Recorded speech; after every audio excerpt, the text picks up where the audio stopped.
The story begins with the symbol of the Duchy of Cartier, a giant snake, the length of which reaches 4 meters. It is said that the Cartier family was started by a child conceived from the union of such a serpent and a human woman. The people belonging to this house are insanely greedy for power and money precisely because of their lineage. In fact, passion and obsession of this kind are ready to overwhelm anyone. The men of this clan told Alicia that before going into the lair of a predator, one must think 3 times. He asked her not to hold back, so that her moans would become honey to his ears, and the rest would go crazy.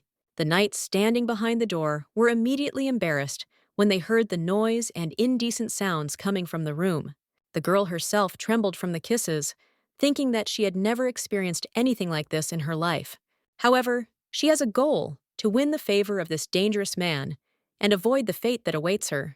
A future destroyed by the struggle for power among the Cartier family, where only death awaits her. That is why she is willing to do anything to survive, and is now in the arms of this man. Before and after her rebirth, this man was the most real and famous madman in the empire. But now he gave her the right to choose, to die in the arms of the serpent, or to undergo the prepared tests. Elisha had to take matters into her own hands, to take advantage of her second chance and survive this time. She encountered the cruel realities of this world when she was still a child, and her parents abandoned her immediately. At the age of 6, she realized that she was not destined to experience parental love. Her mother died of tuberculosis, but Alicia learned to enjoy even the little things, just thinking of herself as an orphan, after all. She didn't live so badly. The girl lived until they stood in her way, a race of omnipresent snakes, ready to devour her entire world. It was the Duchy of Cartier, which appeared so suddenly that Alicia did not even have time to understand anything. Many whispered that Cartier had emerged victorious in the war with the Lore family, although this was only a show.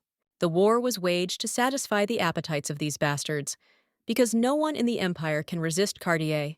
To make the wounds that the ducal knight received during the clash with Count Lore a stumbling block is ridiculous.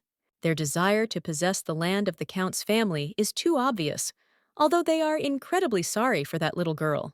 The man who pushed Alicia ordered her to have manners, because the man in front of her was Duke Jacob, the eldest grandson of the family.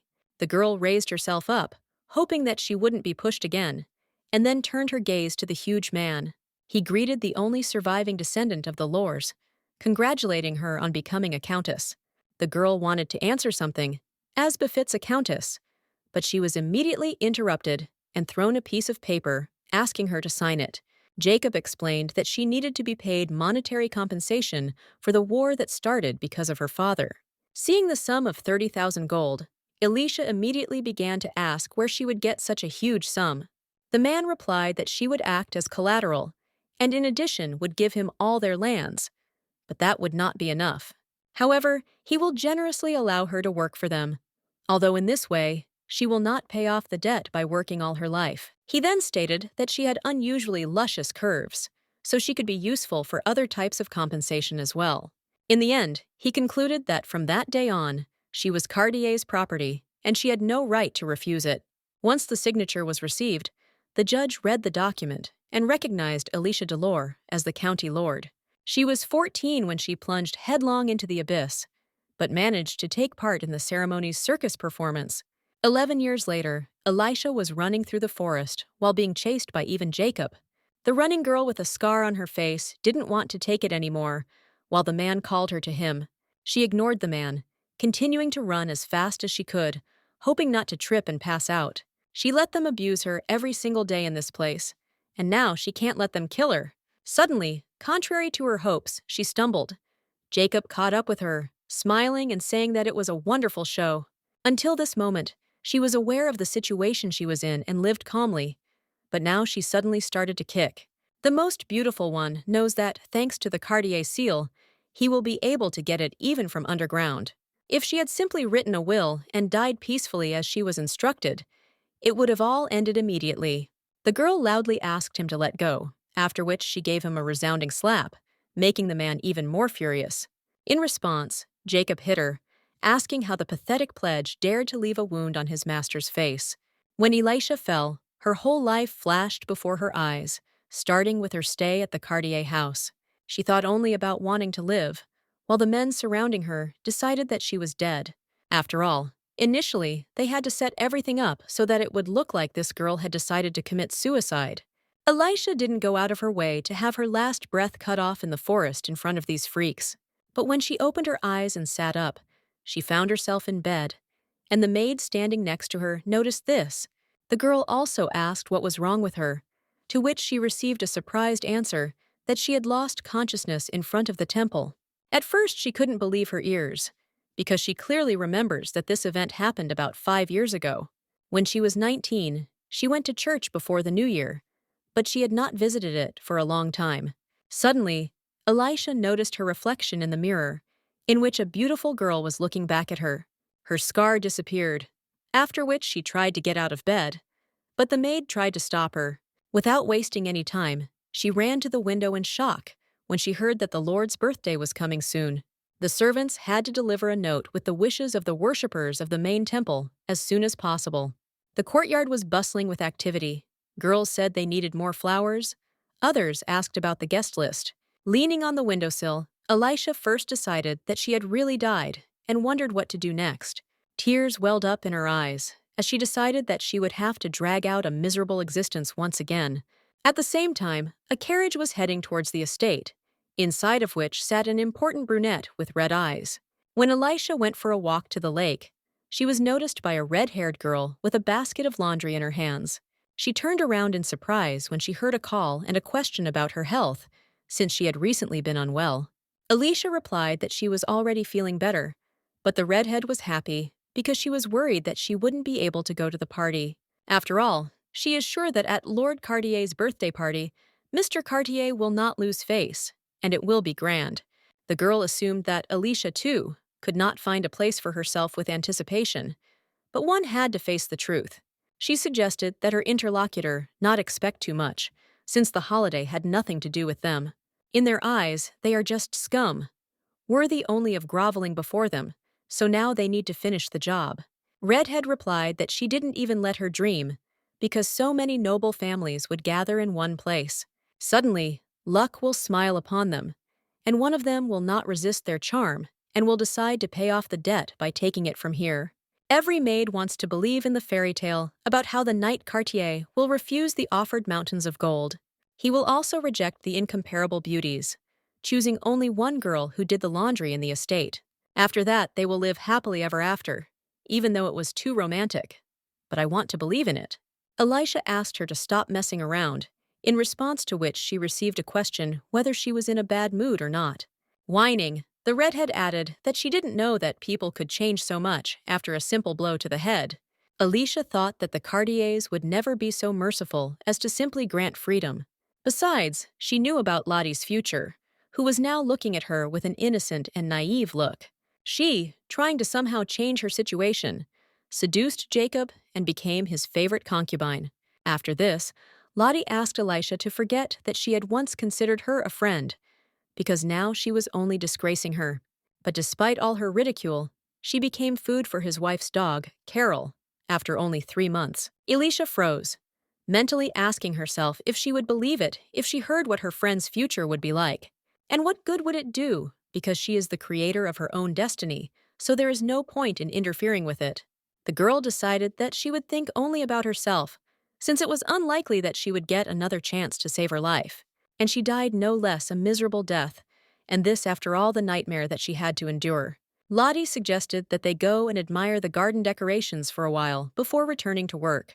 Bowden is worried that someone will accidentally ruin the whole composition, but it will still be okay if they watch. Elisha did not listen to her, thinking that if fate had given her a second chance, then she would never set foot in this hell again. She will create her own destiny with her own hands, and if she drowns, so be it. But at least she will know that she swam to the shore.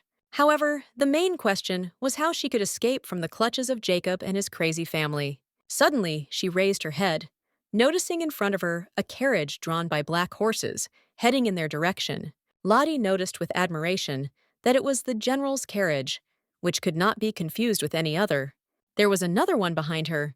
It was clear that most of the guests were already arriving, although they were driving too fast. The redhead managed to jump to the side, calling Elisha after her, but she didn't make it in time, and the carriage washed her with mud from a puddle. After which, two carriages with black and white horses began to slowly stop not far from them.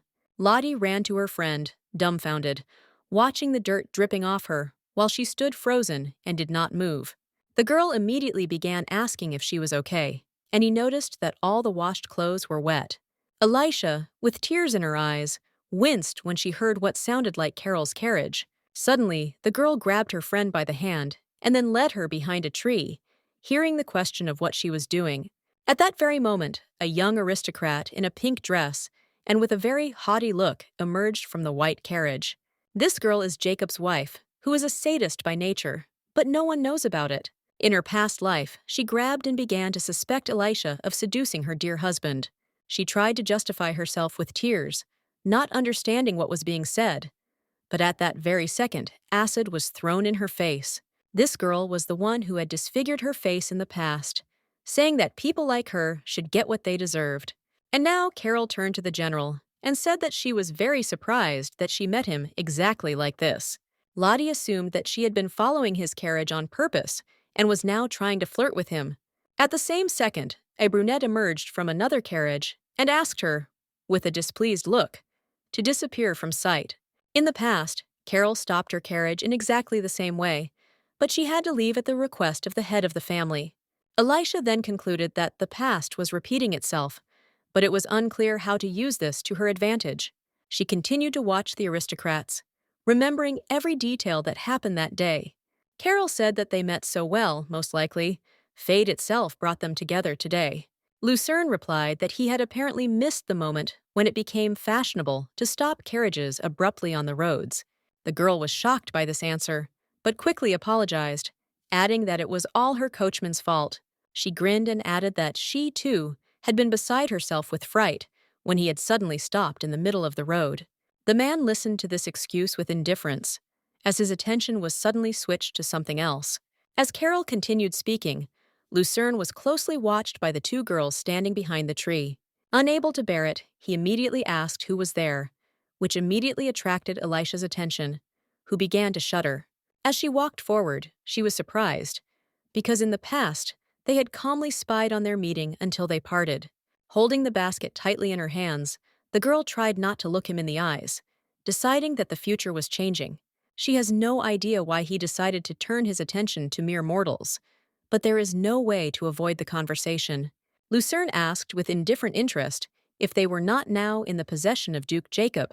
Elisha nodded slightly, after which the man noticed the dirt still dripping from her clothes. He decided to ask Carol who these girls were, calmly waiting for an explanation from the aristocrat. She replied with undisguised disgust that they were just dirty servants, after which she took a step back. She added that they were useless lazybones, that they didn't really know how to do anything, but they worked for their family to pay off their debts. These girls are so pathetic and worthless that they are only trusted with easy tasks like washing. Suddenly, she noticed tears on Elisha's face, adding maliciously that it seemed like someone was about to burst into tears. Looking at the girl, Lucerne asked why she was crying, thereby stunning Carol with his behavior. She tried to understand why he cared about this rabble when there was such a beautiful girl standing next to him. Carol asked how they dared to appear in front of important guests like that, because rumors might start to spread. Everyone will talk about how she can't keep an eye on her own servants, and they need to apologize to him. Elisha calmly asked if it would be okay if she took off her dirty clothes right now. Lucerne was surprised, as the girl continued to say that her dress was stained by splashes from the wheels of the carriage. All this dirt has been thrown around because of the recent incident, but they want an apology from her. But she believes that it is not her fault that what happened, and it seems that they only see a problem with her clothes. And if so, then she would simply take it off so as not to cause them discomfort. This stunned Carol. Lottie was also shocked, causing her to ask what had come over her, while the general only smirked. Carol said that in their time, the servants only do what they can to find excuses for everything, and this was too much for her. After all, how dare an impudent girl behave so indecently in front of a great general, and a guest at that? She glanced at the man out of the corner of her eye, but he completely ignored her, heading towards Elisha. He walked slowly towards her with a stony face, while the girl tried to understand what he wanted from her. When the man stopped, he said that he still hadn't received an answer to his question about why she was crying. She replied that it was all because the clothes she had worked so hard to wash had become dirty again. Lucerne said that since he was also involved in this incident, it would help her, and then waved his hand. Taking off his cape, he placed it on the shoulders of the girl, who was surprised by such a noble act. He asked her to cover herself and not reveal her weaknesses, and also not to let anyone stare at her. Suddenly, he moved closer to her ear, whispering that she especially shouldn't do this in this residence. Later in the evening, while in her room, Alicia thought that the day had turned out to be completely unpredictable. Who would have thought that she would come across a man with a terrible reputation in the Empire like this? This man has a heavy, piercing gaze that makes the body tremble and fill with animal fear. He is incredibly similar to the creature that started their race, and the reason for this is the scarlet eyes that look straight into the soul. As their sole owner, he could lay the whole world at his feet, but not everything is so simple. Because of his mother, who had neither lineage nor a noble name, he was never able to become part of the Cartier family. They say that even the current head of the clan, who is known for his heartlessness, sincerely regretted this. Succession in the ducal family is specific, and birth order plays absolutely no role. The leader is chosen through a power struggle, and it was Lucerne who had the most outstanding abilities. He was an ordinary knight, but now, at the age of 25, he has risen to the rank of general, commanding all the knights. All this was achieved by his own efforts, but his goal always remained the head of the Cartier family. He said that when he was a 7-year-old child, he made a vow to himself that he would crush into dust everything that was no longer his. If he wants, Lucerne will destroy the duchy to the ground, which means that this man is dangerous. Lottie suddenly asked her why she was not asleep yet. She started and replied that she was just about to go to bed. Yawning, the red-haired girl replied that her eyes were already closing, so she was going to sleep. Alicia agreed. Even though time has turned on the special, she still owes 30,000 gold and is still in Jacob's clutches. If she tried to escape, the accuracy would help them track her, so it would be a very unsuccessful escape plan. Before she went back in time, she learned some of the secrets that the Cartier kept, and each of them is hungry for something. Jumping up, Alicia decided that she just needed someone angry at Jacob, and with the strength to crush him. Pulling on the general's cape, she added that it had to be someone who could pay off her debt. The only person who has never bullied her, Lucerne, is the one she needs to solve the problem. At this time, the general himself was soaking in the bath, reflecting on the events that had occurred during his arrival. She heard that every time he came to the mansion, Lucerne stayed only in the room where he grew up. It is impossible for the servants to get out of the annex where they currently live, because then they might run away. However, she knows the secret that the walls of this old mansion hold, and which only she knows about. It was a secret passage connecting all the nooks and crannies of the ducal estates, through which one could move. As long as Jacob is alive, Elisha cannot escape the clutches of this damned family, no matter how much she wants to. Even though she was scared, she absolutely had to meet that man to try her luck. Meanwhile, Lucerne was asking himself why things were always happening in this house that were driving him crazy. He remembered, as they say, that before him were girls from fallen noble families who needed to inherit the title. If any of these three can interest him, then the head is counting on his quick wedding. Looking at the girls, Lucerne asked if the old man could not sit still, and what these vile attempts to marry him were. The butler said with a smile that the gentleman insisted that he now needed the title of nobleman. He's just not happy that he can't take part in the battle for power, so he can't wait to marry him off. This way, he will get the right to conquer the territory. But if he really wanted it, he would have got it all long ago. But suddenly, another idea came to his mind, after which he abruptly jumped up from his seat, surprising those present. Taking out his sword, he said that he was very annoyed by this whole situation, so he should just cut it off at the root. Looking at the old man, he asked if the butler could handle it perfectly well on his own.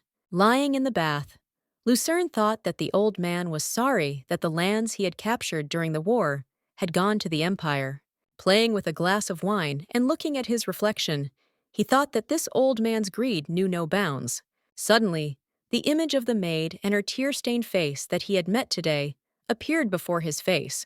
Putting his glass down on the table, he told himself that he had become completely soft since he was showing pity to an ordinary servant. Remembering her figure, he concluded that, in the end, she would not last long at Cartier, no matter how hard she tried. He remembered being told as a child that greed was an unacceptable vice for an illegitimate child. This is a crime against the race. Before the seeds of sin take root, they must all be destroyed with this whip. Grandfather must have decided to arrange such meetings for him every day, and tomorrow he needs to leave this place. Without turning around, the guy said that this was quite unexpected, and he knew perfectly well that he was not alone in the room. He added that these Cartiers do not know how to greet guests at all. At that moment, a man appeared behind him. Meanwhile, Elisha, who was wandering through the dark passages, turned around sharply, looking back questioningly. At that very moment, a strong draft blew, which extinguished her candle and made her feel a little cold.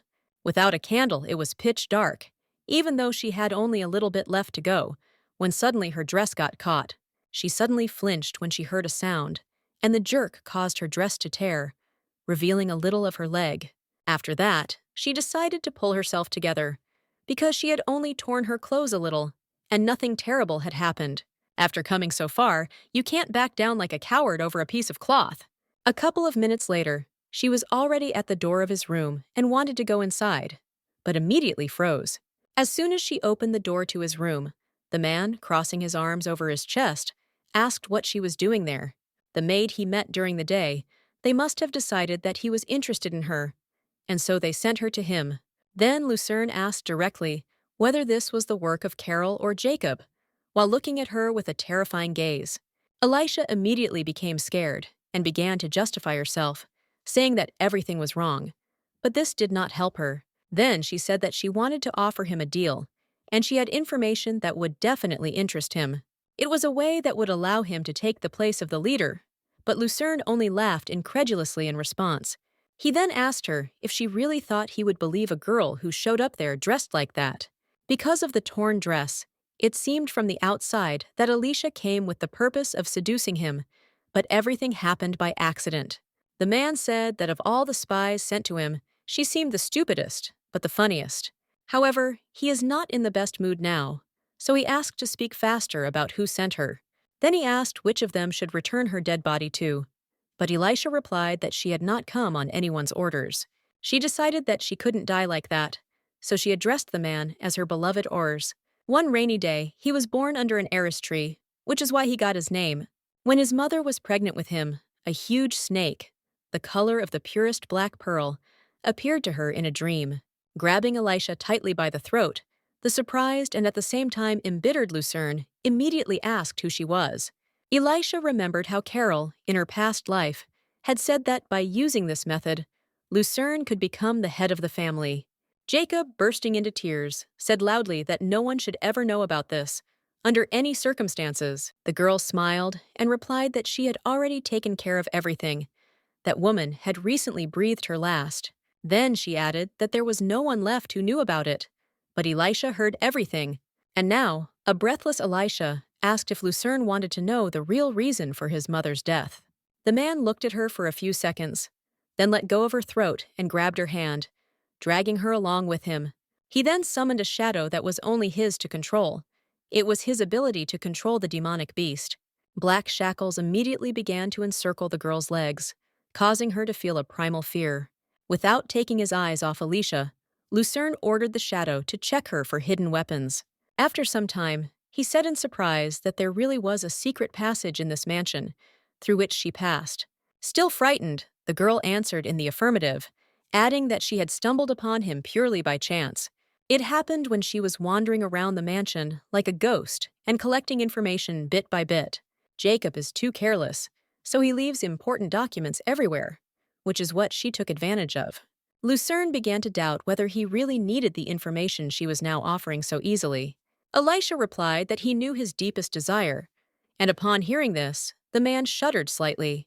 He is eager to take the position of head, and if he does not achieve his goal, he will wipe the entire Cartier family off the face of the earth. Gaining confidence, she added that he would simply destroy anything that could not become his property. Suddenly, the man pressed the girl against the wall, which seriously scared her. leaving her speechless. When asked if she was in a hurry to die, she replied that she just wanted to help him become the head of the family. Looking at her self-confident look, Lucerne smiled and said that he could admit that a way existed. But then he wondered what she expected to get from him in return. Alicia immediately swallowed. She replied that she wanted him to pay her debt, and when asked how big it was, she said 30,000. Holding a glass of wine, the man asked in surprise how it was possible to owe such a huge amount. Elisha explained that these were reparations for the war, and all because her father was a nobleman of the former kingdom. The man replied that he understood everything, which caused an ambiguous and uncertain smile to appear on the girl's face. Lucerne frowned, adding that everything she had told him here was just empty words so far. After which he asked if she had any material evidence. The girl immediately became dejected. He also asked her if she thought that in his eyes she was now a fraud who had accidentally found out about his mother. Elisha guessed that it would not be easy, but she did not think that Lucerne would not care at all about her proposal. Suddenly, she felt a sharp pain in her neck, after which she realized that her Cartier mark had been activated. Jacob noticed that she was now in Lucerne's chambers, saying that he should have been the first to taste her. Then he turned menacingly to the knights, demanding that they immediately bring the magician to him, and they immediately obeyed. A couple of minutes later, the knights at the man's door were shouting that they had heard that a fugitive had gotten into the general's house. They needed to check his quarters. Lucerne told the frightened Alicia that they had come for her. Clutching her head in hysterics, the girl could not believe that everything would really end like this. Then she grabbed Lucerne, asking him to make her at least his servant, because she was ready for anything. Suddenly, she screamed, asking why she, who had worked so hard and put in so much effort. Hysteria completely consumed her as she loudly asked how much longer she would have to suffer in this hell. And why is the title of countess needed at all if she still cannot pay off her debts and live freely? Looking at the completely dejected girl, the man asked if she was a countess, surprised by such a turn of events. Taking her chin gently, he asked with interest whether her father had been an earl and whether she had inherited his title. At that very moment, the knights behind the door apologized to Lucerne, saying that they would have to enter by force. But contrary to their promises, the knights behaved uncertainly, as they did not dare to break into the general's chambers. At this time, Lucerne pressed the girl against the wall, and then began to slowly pull down the straps of her dress, frightening her. With a serious look, he declared that, from now on, she would belong only to him, and she could not hold back. Now he wants her moans to become a delight for his ears, and all the people standing behind the door to go crazy from them. Then none of them would dare to enter this room. Meanwhile, the knights continued their attempts. Breathing hard, Elisha began to push him away, stuttering as she asked him to stop because she couldn't do this. The man decided to counter-argument by asking if she was really eager to return to Jacob. It worked, causing the girl to gain much more confidence in asking to be taken for real. Observing the sudden change in her behavior, the general smiled, replying that there was no need to ask for it. Meanwhile, Jacob was cursing loudly, asking how Lucerne dared to disgrace him like that. Then he bared his teeth, thinking angrily that he would definitely pay for humiliating him in front of his whole family.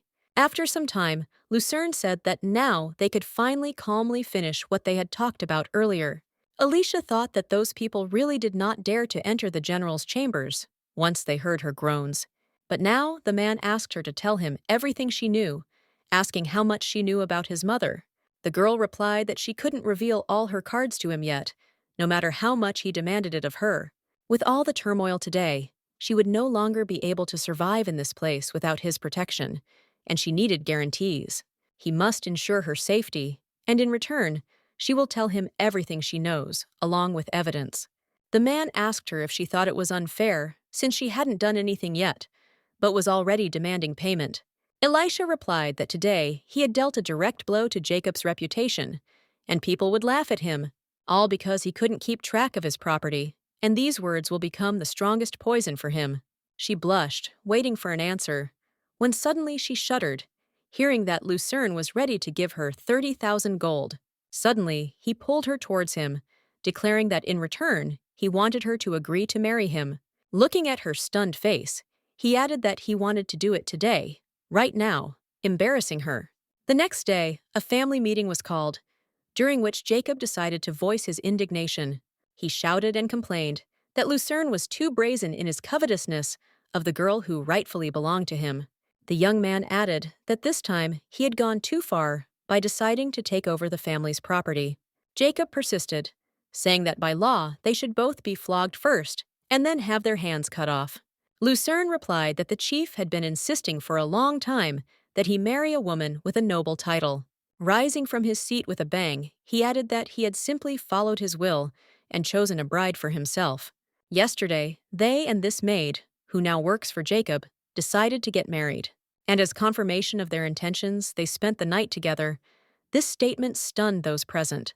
The chief winced, saying that this was after he had mercilessly sent away all the girls he had selected. He then asked if Lucerne had decided to make fun of their race, to which he immediately received a negative answer. It's just that the women sent by his grandfather were of high rank, and we were too good for him. Besides her title, he must be confident that he can control her and eliminate her if necessary. Besides, he was more interested in money than in her, so she would not have stayed with him. She had to pay 30,000 gold, and sooner or later, she would have been sold to a brothel anyway. Since what he considered treasure was just trash to him, is there any reason to object at all? Suddenly, the leader asked him to stop, waving his hand sharply and asking what 30,000 gold he was talking about. Jacob grimaced when he heard the question of where such a huge debt came from for one single girl. Lucerne explained that these were reparations for the war, since his bride was an aristocrat of the former kingdom and the daughter of a count. The head asked how much he had inflated these reparations, since he had not confiscated her land, but had added such a sum. Jacob tried to answer his grandfather, but he loudly stated that he had told him to address him as the leader. The man eventually decided to close the case by recalculating the debt and having Lucerne pay the corresponding amount. Suddenly, Lucerne gave up the idea, saying that he would not belittle the value of that girl's life and would pay everything. After that, he decided to deviate, since he had already received the head's permission, so he would start preparing for the wedding. Suddenly, the leader stopped him, after which he stated with a serious expression that he would have one condition for him. Meanwhile, Elisha was changing into an expensive dress, and Lucerne's close knight helped to button it. At that very moment, the general entered the girl's room, noticing that she had become much more beautiful. A little earlier, Elisha was lying in bed, which Lucerne was just about to begin negotiations with his family. Jacob will probably protest fiercely, but he will have a hard time competing with such an opponent. If everything goes smoothly, it could mean that she will finally be ours, closer to her long-awaited freedom. She remembered saying yesterday that she knew he needed a woman of noble birth, but there are plenty of other girls around who are ready to throw themselves on his neck, even though it will damage his reputation. She just wanted him to put her mind at ease, but at that very moment the man interrupted her, saying that she was wrong. With a smile on his face, he stated that he chose her for a different reason. It was all about the information she had. If she can prove her worth, she will be rewarded, and when the time comes, he will grant her a divorce. However, if she lies to him or turns out to be Jacob's spy, then things will take a very sad turn. The girl turned around with a serious look, confidently answering that this would not happen and she would prove it to him. The general frowned, pointing his finger at her, saying that she had better not disappoint him, otherwise it would be bad. Lucerne really didn't hand her over to Jacob, but it seems he's now decided to use her for his own interests. Until she finds out what's on his mind, he can't be trusted, no matter how sweet his words. While in her room, Elisha heard a knock on the door. Not knowing who needed to come to her, a guy and a girl entered the room and greeted the girl, introducing themselves as Nora and Ian. These were Lucerne's confidants, the Knights of the Black Lion, an order headed directly by the general. Ian apologized because due to the rush and the lack of a personal maid, he would be the one helping her today. He had only worked in intelligence before, but he could handle this. Surprised, Elisha replied that it was okay, since she had never had help with her packing anyway. The Black Lion is an order under the control of Lucerne and is made up of knights he personally trained. The girl glanced at Ian out of the corner of her eye. She knew him from a past life, although they had never met in person. He is popular with noble ladies because of his cute face. That's all she knows. But Nora is one of the few female knights in the Empire who once met her. When Elisha could barely move, Nora politely offered her a handkerchief, saying that she was bleeding. She handed over a piece of paper and invited Elisha to look at it once she had finished her preparations. She was surprised by the contract. But at that very second, Lucerne entered the room, asking Ian why he was there. The guy replied that they couldn't find anyone who could help his bride with her hair and makeup. After this, the man began to look closely at Elisha, realizing that his subordinate had not lied. Without telling her anything, he turned to Nora and asked if she had signed the contract, but she replied that she had not had time. At this time, Alicia looked at herself in the mirror, thinking that this was the first time she was wearing something so expensive. Lucerne immediately noticed the girl's uncertain behavior, staring at her thoughtfully. He then waved his hand, declaring that his knights were free to go, and they left the room. Elisha hesitated and thought that such clothes did not suit her, since Lucerne did not compliment her. But at that very second, the man approached her and pulled her into his arms, which made the girl embarrassed. Then he smiled and declared with delight that this dress was the best he had seen her in so far. Surprised by this reaction, Elisha became even more embarrassed, after which she asked him not to exaggerate. Removing his hands, the general agreed, adding that he would eagerly wait to see what else she would show him. He then asked that since she was already dressed up, shouldn't they finish signing their contract? Sitting down on the sofa, Elisha concluded that he was playing with her, but the man asked her to quickly end it all. Jacob's men should arrive in about half an hour, and by that time they should resolve all issues. She read that the bride, Elisha Delore, had no right to seek divorce during the entire period of marriage. Every day spent in the marriage itself, the total amount of the bride's debt will increase by 10%. And if the reason for the divorce is recognized, she will be forced to return 30,000 gold. If the basis for divorce is another factor, arising from the bride's behavior, Elisha will give up her freedom. The girl did not understand whether this was a joke. By signing this contract, she was practically condemning herself to slavery. The girl immediately frowned and doubted, after which she firmly stated that she would not sign this contract. Lucerne replied that until recently, she had been ready to do anything, but her opinion had changed very quickly. With the utmost seriousness, Elisha said that her decision to follow him was still unchanged. However, at this very moment, she was demanding a revision of the terms of this contract, which did not suit her. The man frowned, asking if she had decided to impose her own rules here. Although he did not like to bargain, the girl replied that the entire meaning of the contract boiled down to the fact that sooner or later she would definitely betray him, and if he left not ready to trust her, it's better to just interrogate her, having first fed her truth serum. Lucerne was surprised by her assertiveness, because even his angry and stern look could not convince her. Clutching his head, he said wearily that he had no idea what was going on in her mind right now. He then calmly asked what she wanted, hearing in response the question of when they could divorce. Lucerne replied that this would happen as soon as he found a replacement for her, or she would become completely useless. The girl concluded that when he took over his head, he would no longer need her, and she could be free. The man asked her if she knew that an illegitimate child's attempt to take over the position of head of the family was treason. Elisha asked in response who would guarantee that they would be able to survive if Jacob or Marco became the leader. He knew this perfectly well, but despite this, a barely noticeable smile suddenly appeared on his face. He then asked if these were all the conditions, and Elisha immediately asked that the clause on adultery be removed as well. And if he's going to use her name to conduct his business, it has to be a legitimate business. Lucerne said with surprise and suspicion that she was now speaking about it in a somewhat too specific manner. He assumed that this was not the first time she had encountered something like this, which caused the girl to shudder involuntarily. After the contract was rewritten, Elisha was able to sign with peace of mind. A little tired, the man asked if she was happy now. Carefully studying her expression, the girl looked frowning, but in her heart she was glad of such conditions, and therefore nodded with satisfaction. The man asked her not to forget that even if some points had disappeared, it did not make her freer. Elisha was surprised to see him take her hand, blushing and embarrassed. She answered in the affirmative.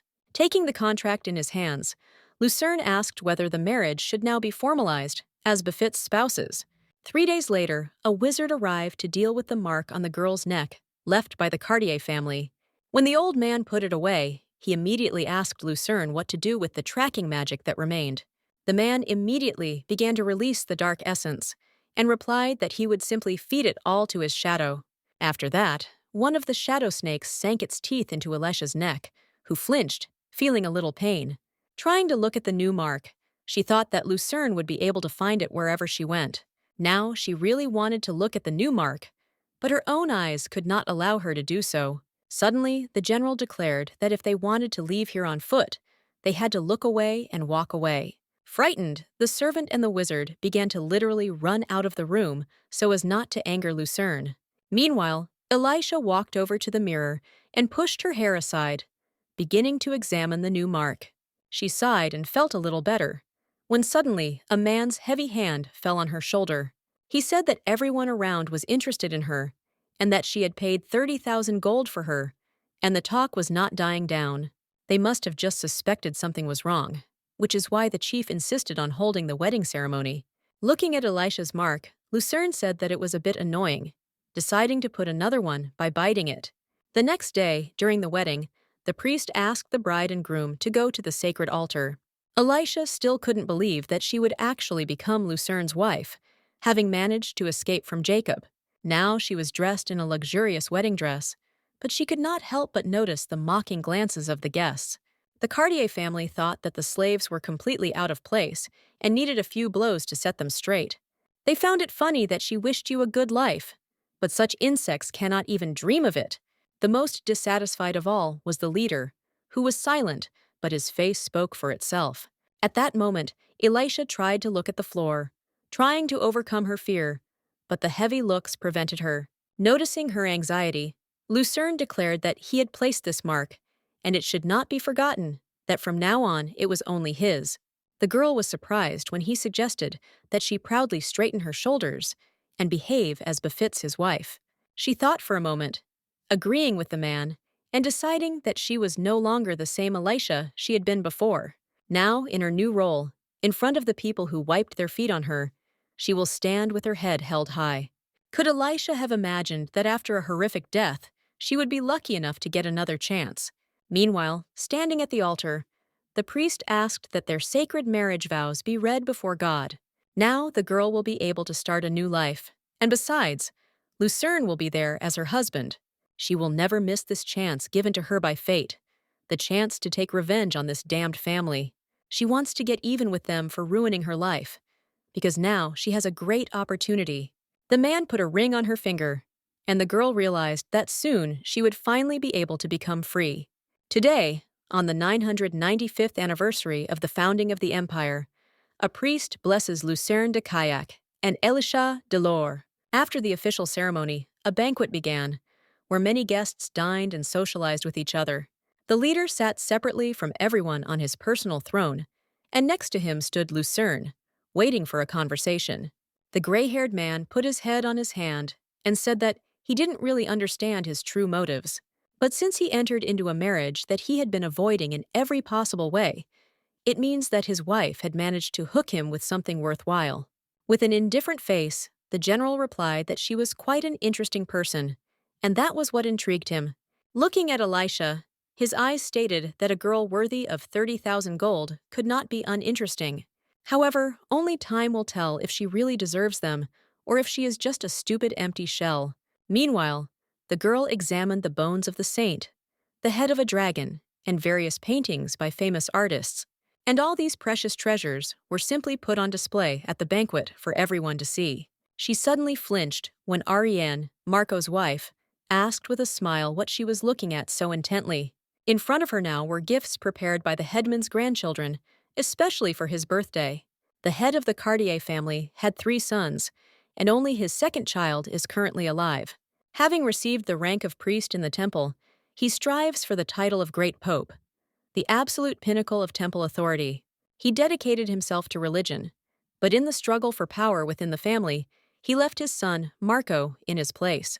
Ariane, the granddaughter of the Great Pope before last, also helps him achieve the desired position of head of the family. Once they even kidnapped Elisha, mistaking her for Jacob's confidant, and tried to beat information out of him.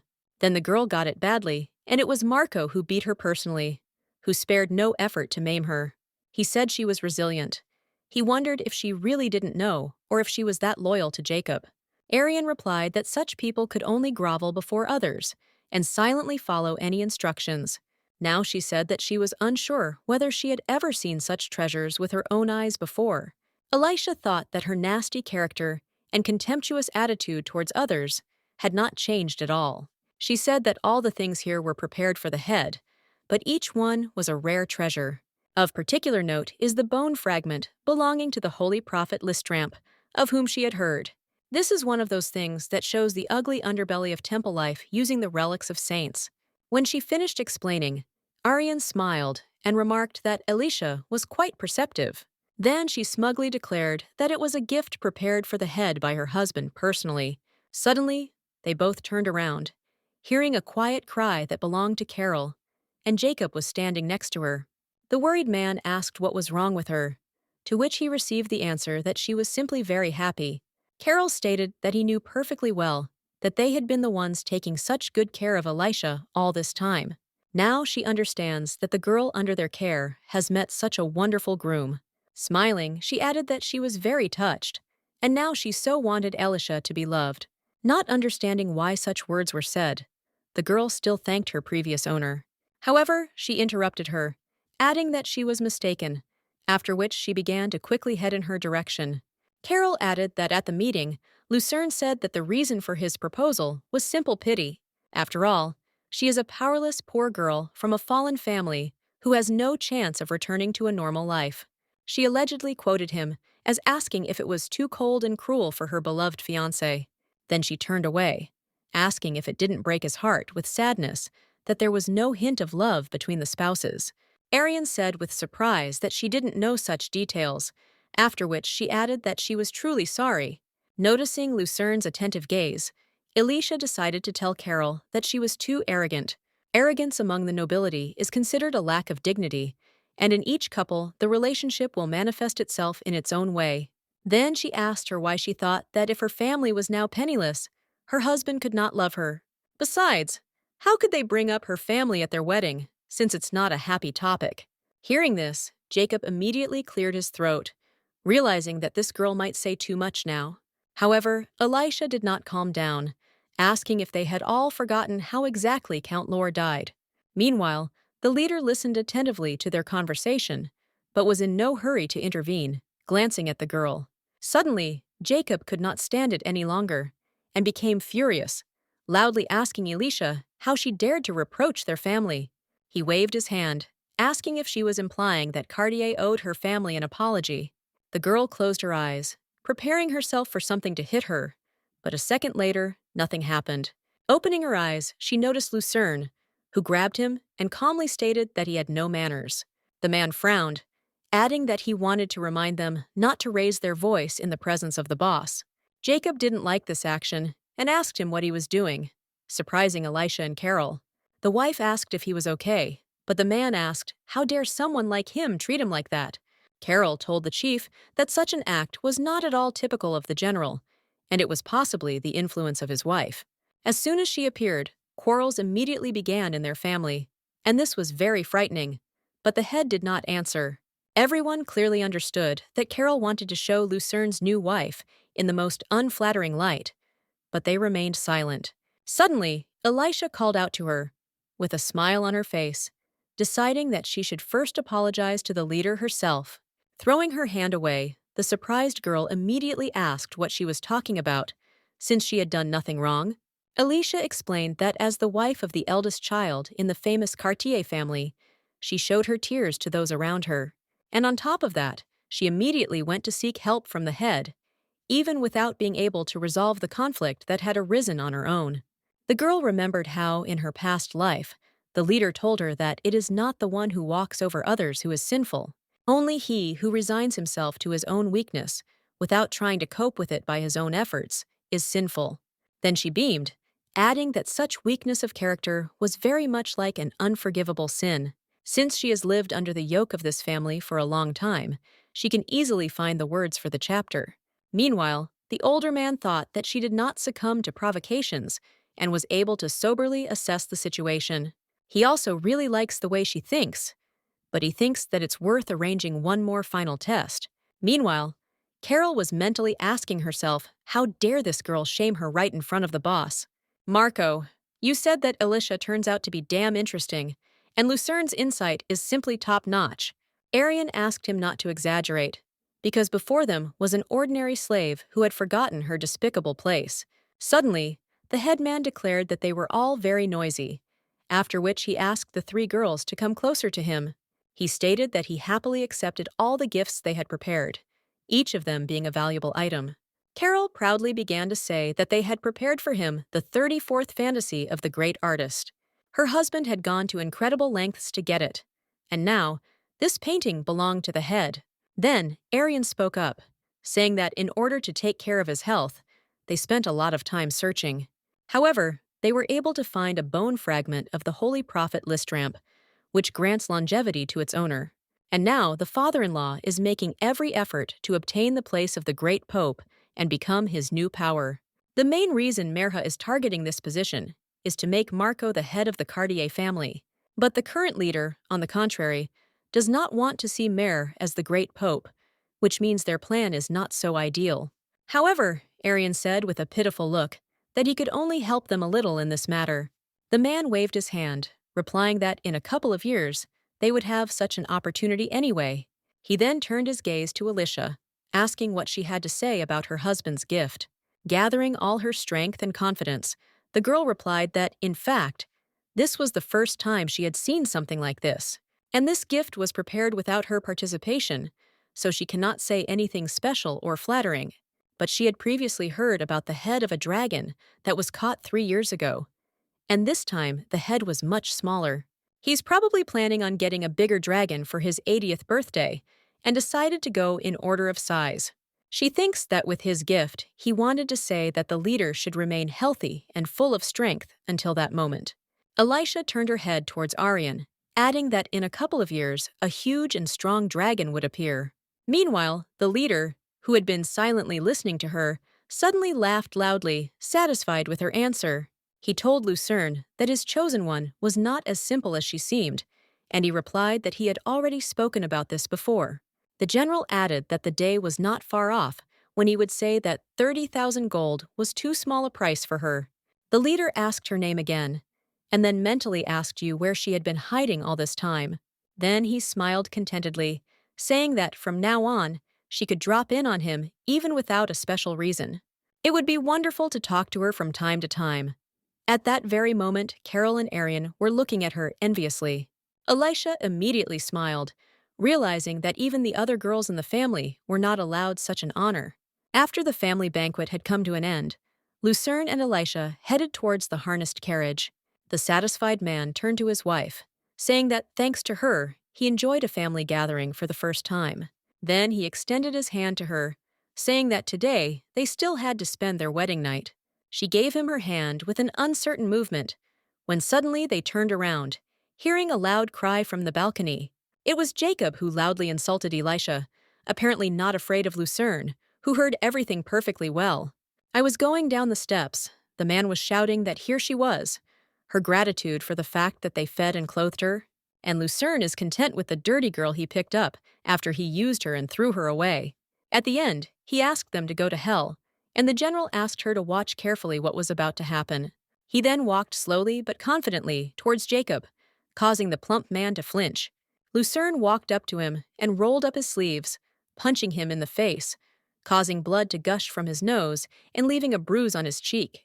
At that moment, before she left this rotten place that had become a living hell for her, she heard words. Her husband, whose face was slightly stained with blood, smiled and solemnly congratulated her on her wedding. And although these words were quite simple, in reality, they turned out to be the most exciting congratulations. Sitting in the carriage, Lucerne said that today they would stay at a hotel, and tomorrow they would go to a mansion in the capital. Elisha listened to him attentively, but she could not calm down, and her heart was pounding feverishly.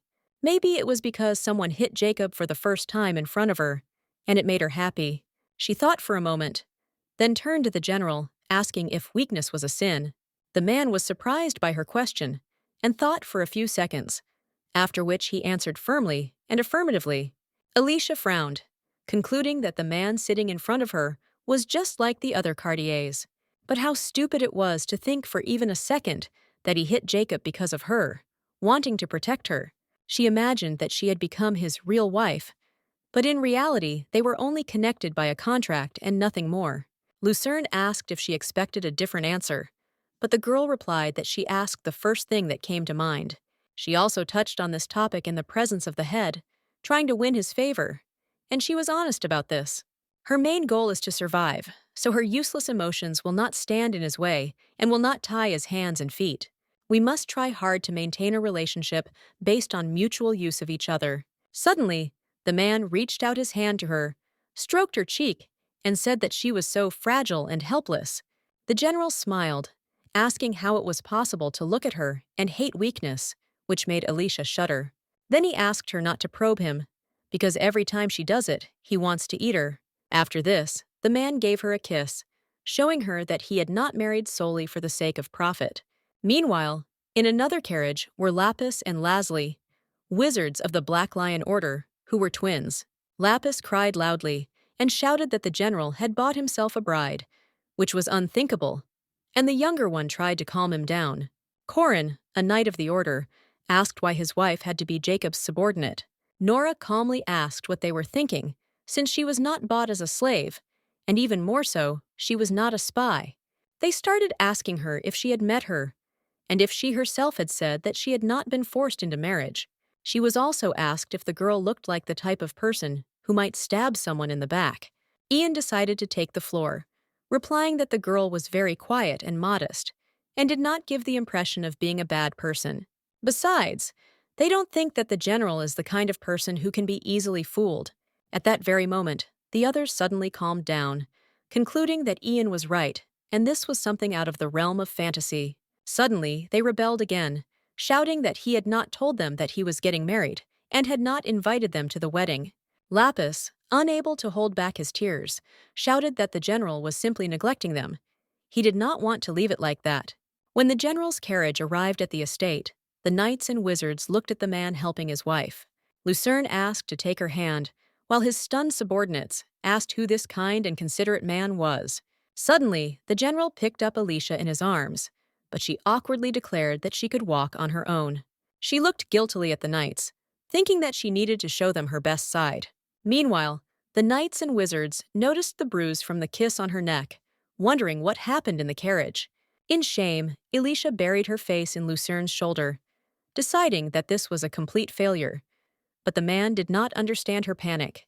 An excited hotel worker ran out to them, saying that it was a great honor for them to receive the general and his wife. He wanted to invite them to visit different places, but Lucerne replied that this was their wedding night. Then he added menacingly that if anyone bothered them today, his head would immediately fly off his shoulders. A few minutes later, they entered a luxurious room that was incredibly similar to the royal chambers. When they changed, the man immediately carefully laid his wife on the bed, thereby creating comfort. Elisha thought that they would do it right now, and Lucerne asked with a smile where they should start. The general approached her to kiss her, but suddenly a dull sound was heard, which made the girl embarrassed. Elisha began to justify herself by saying that she wanted the dress to fit her well, so she had not eaten since the morning. The man concluded that they needed to have lunch first. Otherwise, he would blame himself for his wife not finishing her meal. The girl was embarrassed by this turn of events, realizing that it was because of her that such an important moment was missed. A little while later, Alicia decided to take a bath, and for the first time in a long time, she felt warm and cozy. Until that moment, she couldn't even imagine that she would ever be able to feel calm again. In her past life, her face was disfigured by a terrible scar, so she didn't expect something like this. Because of this, she was accustomed only to sidelong glances from people who did not hide their disdainful opinions. Looking at her miserable life, she thought it would be better to immediately bury any hopes for her own happiness.